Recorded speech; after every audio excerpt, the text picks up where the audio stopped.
እና በክፍል 2 በደንብ እንድታስተውሉ እንዳልኳችሁ እንዳንታለል ምን ማድረግ እንዳለብን እንዴት መስራት እንዳለብን በየጊዜው ማደግ እንዳለብን ላይፍ ሎንግ ለርነርስ ምንለው አለ። ትምህርትን በደንብ እንድናስተውል ኢትዮጵያ ወጣቶች ትምህርት ከክፍል ብቻ የምታገኘው ነገር አይደለም። በየቀኑ ትምህርት አለ። ብልጥ ከሆንክ አስተዋይ ከሆንክ ትምህርት በየቀኑ አለ። ቴክኖሎጂ ያንን ቀላል አድርጎታል። መጽሐፍት ቀላል አድርገውታል ማለት ነው ትምህርትን። ዛሬ መማር ብቻ ለሚፈልግ ሰው ዲግሪ የለኝም ዶክተር አይደለሁም ፕሮፌሰር አይደለሁም የሚባል ነገር አለ። በየቀኑ ትምህርት አለ። አንዳንድ ያው ዘመናዊ ሐሳቡ ያልገባው ሰው ዛሬም ብማር ኖሮ ቢሎም ያስባል። መማር እኮ ይቻላል። እድሉ እኮ እጃችን ላይ አለ። ግን ያው ባለማስተዋል በንቃት ማጣት የተነሳ መጽሐፍት ማግኘት ብዙ ከባድ አይደለም። አሁን እነኚህ ያስኳቸው መጽሐፍት አብዛኞቹን ከኢንተርኔት ማግኘትም ይቻላል። ይገርማችሁ ነው። በጣም ጎበዝ የሆኑ ትምህርት ምን እንደሆነ የሚረዱ ሰዎች ዕውቀትን በቀላሉ ተደራሽ እንዲሆን በየኢንተርኔቱ በተለያየ ቦታ ላይ እያስቀመጡ ነው ያሉት። ያው የሚነግድበት እንዳለ ሁሉ አንዳንዱ ያው በገንዘብ ብዙ ትርፍ አገኛለሁ ብሎ የጀመረው ኦፍ ኮርስ ወደ ንግድ ይቀይራል። አንዳንዶቹ ደግሞ ከራሳቸው አልፎ ለሌሎቹ የሚያስቡ ሰዎች መረጃን ምን አድርገዋል? በየኢንተርኔቱ ላይ እንዲገኝ አስቀምጠውልናል። እኔና እናንተ ያለውን መረጃ በአግባቡ ብልጥ ሆነን እያነበብን በየቀኑ ራሳችንን አፕዴት ማናደርግ ከሆነ እመኑን ዘመናዊ ባርነት ውስጥ ነው የምንኖረው። ነፃ ነኝ ብለህ ልታስብ ትችላለህ። የነፃነት ቀን ሰለብሬት ልታረግ ትችላለህ ምናምን።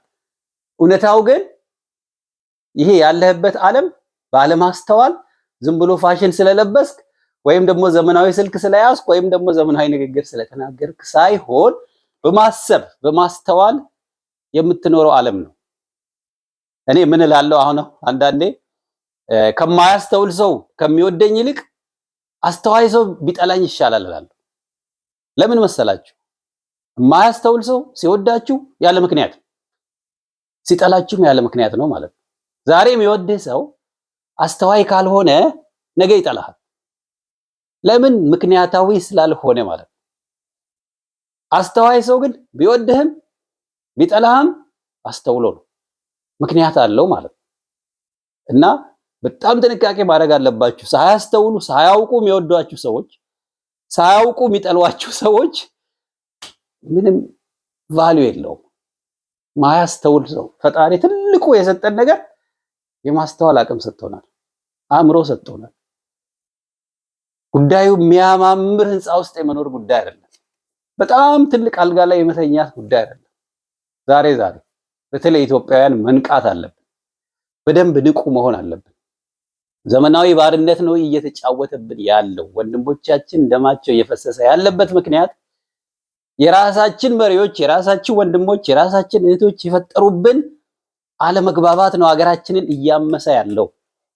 የውጭ ኃይል ምናልባት ገንዘብ ልኮ ሊሆን ይችላል። ነገር ግን ማንም የውጭ ኃይል በቀጥታ ኢትዮጵያ ውስጥ ገብቶ እንትን እያለ እያስተዳደረን አይደለም። እኛው የራሳችን እህቶችና ወንድሞች የሚፈጥሩት ነው ህዝባችንን ዋጋ እያስከፈለ እናቶቻችንን እያስለቀሰ ያለው።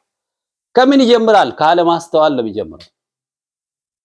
በቃ ተመሳሳይ ሀገር ማለት ጉርብትና፣ ተመሳሳይ እምነት መሄድ ዋጋ የለውም። ከነሱ የገንዘብ ጉጉት ብቻ፣ ከነሱ የስልጣንና የገንዘብ ጥማት ያለፈ ሌላው ነገር ቦታ የለውም ለነሱ ማለት ነው። እነሱ እነማን ናቸው ብዬ እነከሌ የዚህ እምነት የዛ ብሔረሰብ ምናምን ተራ ወሬ አላወራም። ታቻለ አብዛኛው የማያስተውሉ ሰዎች ምሳሌ ልንገራችሁ እንድታስተውሉ የኢትዮጵያ ወጣቶች፣ እውነቴን ነው የምነግራችሁ። ዝም ብሎ ጀነራላይዝ የሚያደርግ ሰው ታየን። አሁን እኔ ፈቃዱ ከኢትዮጵያ ስለመጣሁ ምናምን አይደለም። እኔ ራሴን ወክዬ የምናገረው ማንንም አልወክልም። እኔ ባጠፋም ባለማም የማንንም ብሔር የለይ ማንኛውንም ሃይማኖት ወር ምናምን ወክዬ አይደለም። ፈቃዱ ረታ አለማየሁ ነኝ እኔ ማለት።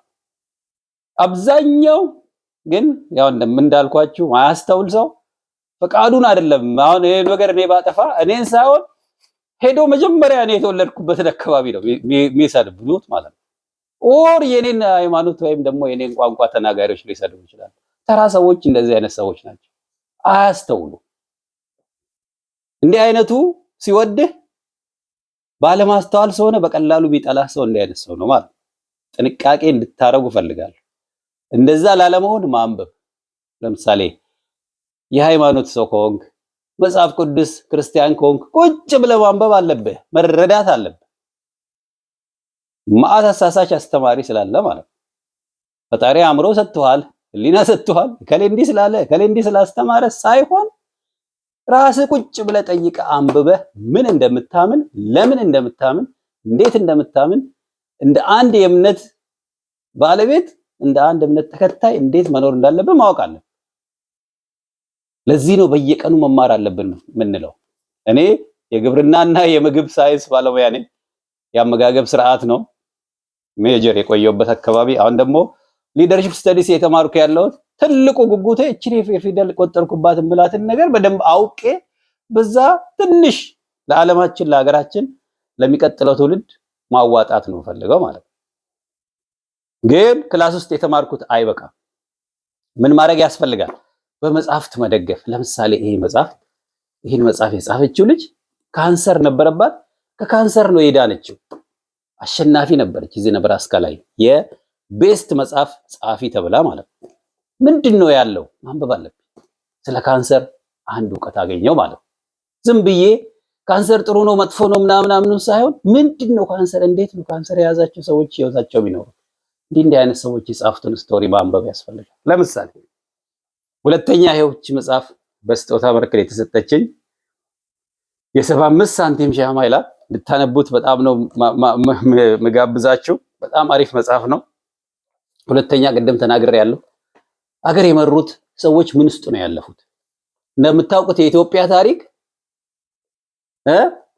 መሪዎቿንም ህዝቧንም እንዳሰቃየ ብዙ ጥሩ ነገሮች ቢኖሩትም እንደማንኛውም ሀገር ብዙ የምንኮራበት ጥሩ ነገር ቢኖረንም የኢትዮጵያ ታሪክ ደግሞ አሁንም ልንሸፍነው ልንክደው ማይገባ ማአት ክህደትና ማአት ሰቆቃ ማአት ደም መፍሰስ የተፈጠረበት ሀገር።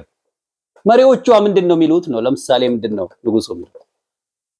ማንበብ አለባቸው። አሁን እነ ዳንኤል ክብረት የጻፉት መጽሐፍ አለ የትርክት ዕዳ። እንደዚህም አሁን ጀዋር መሐመድ የጻፈው አለ። ሁሉንም ሳይድ የመደመር ዶክተር አብይ አለ። የነፍሳቸውን እግዚአብሔር ማር የመለስ ዜናዊ አለ። ወደኋላ እየሄዳችሁ በደንብ በራሳችሁ ማንበብ ማዳመጥ፣ ራሳችሁን አፕዴት ማድረግ ያስፈልጋል ማለት ነው። ይሄው የአሜሪካው ቢል ክሊንተን የጻፈው እሱ መጽሐፍ አለ። ፕሮጀክት 2025 የሚባል 900 ገጽ ያለው ለምሳሌ ዶናልድ ትራምፕ አሁን እየመራበት ያለው መጽሐፍ አለ። ሃየር ኤጁኬሽን ይሄው ከፍተኛ የትምህርት ተቋማት እነሱን የሚመለከት ይሄው ሌላ መጽሐፍ አለኝ። በየጊዜው አነባለሁ ማለት ነው። ይሄው ተከንዚ ወንድማችን ተክሌ ከቴክሳስ የጻፈው መጽሐፍ አለ። እንዲህ አይነት ነገር መጽሐፍ ወጣ ሲባል ቶሎ ተቀብለ ወስደ ማንበብ አለብህ። ይሄው የኔም ደግሞ አለች ማይ አፍሪካን ድሪም። ዝም ብዬ አይደለም ከማነበው ደግሞ ትንሽ ጽፋለሁ። እኔም የራሴን አሻራ አስቀምጣለሁ።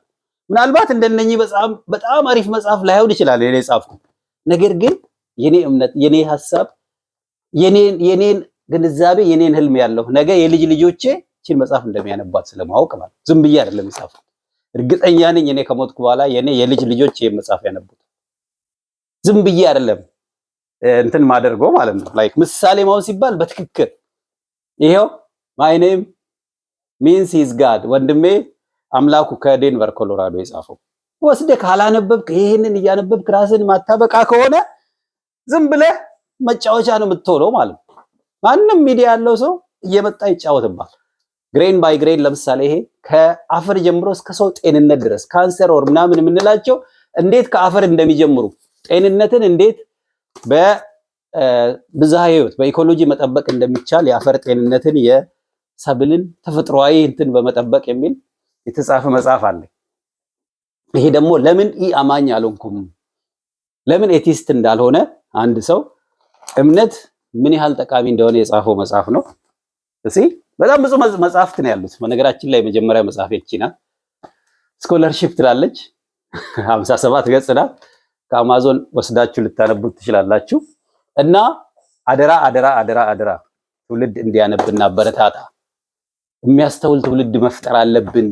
አይሆንም ኢትዮጵያውያን መንቃት አለብን። ዘመናዊ ባርነት ሊበላን አይገባም እላችኋለሁ።